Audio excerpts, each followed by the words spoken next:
ரொம்ப நேரம் தூங்குறாங்க பாத்தீங்களா, இவங்க கைக்கு பணம் வராது, இவங்க ஆசீர்வாதமாகவே இருக்க மாட்டாங்க. ஊழியமானாலும் சரி, வேலையானாலும் சரி, ஒரு மனுஷன் அதிக நேரம் தூங்கிட்டானா, தான் நினைச்ச நேரத்துக்கு தான் எழுந்திருப்பேன்னு தூங்குறானா, வேதம் சொல்லுது அவன் தரித்திரனாவான். அடுத்து வறுமை அவனுக்கு ஆயுதம் அணிந்தவனை போல வருவான். அப்புறம் கர்த்தர் ஆசீர்வதிக்கல, கர்த்தர் என்ன மறந்துட்டாரு, கடன் விலகவே இல்ல. ஆனா நீ எப்படி தூங்குற? சோம்பேறியே, நீ எப்படி தூங்குற? கை முட்டக்கிக்கிட்டு இன்னும் கொஞ்சம் தூங்கலாம், இன்னும் கொஞ்சம் உறங்கலாம். வெக்கமா இல்ல?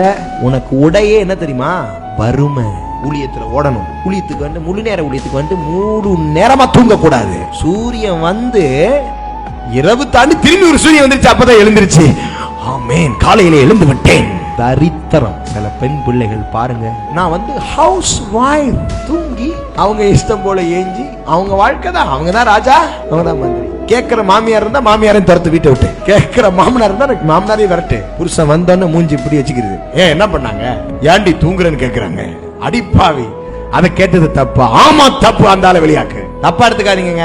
ரொம்ப கஷ்டமா இருக்கு, இதெல்லாம் போதிக்காதனால வாழ்க்கையில ஆம்பளை பிள்ளைங்க படுற கஷ்டம் எங்களுக்கு தான் தெரியும். ரொம்ப கஷ்டம் வாழ்க்கையில. ஒரு சோம்பேறி பெண்ணை நீங்க திருமணம் பண்ணிட்டீங்க, தரித்திரத்தின் உச்ச கட்டத்துக்கு போயிருவீங்க. உங்க பிள்ளைகள் வாலிபலா இருக்கும் பொழுது அவளை எழுப்பு. தாய் தகப்பனுக்கு சொல்லித்தரேன், உங்க வீட்டுல பீட வரக்கூடாது, தரித்திரம் வரக்கூடாது, நான் எழுப்பிரு. ஊழியத்துக்கு வந்தாலும் சரி, வேலையானாலும் சரி, கொஞ்ச நேரம் தான் தூக்கம். 6 to 8 hours finish, that's all. சுறுசுறுப்புள்ள கைதாங்க ஐஸ்வரியத்தை சம்பாதிக்கும். இருண்டதோர் வாழ்வில் இன்னமும் வாழ்வோ, இனியாவது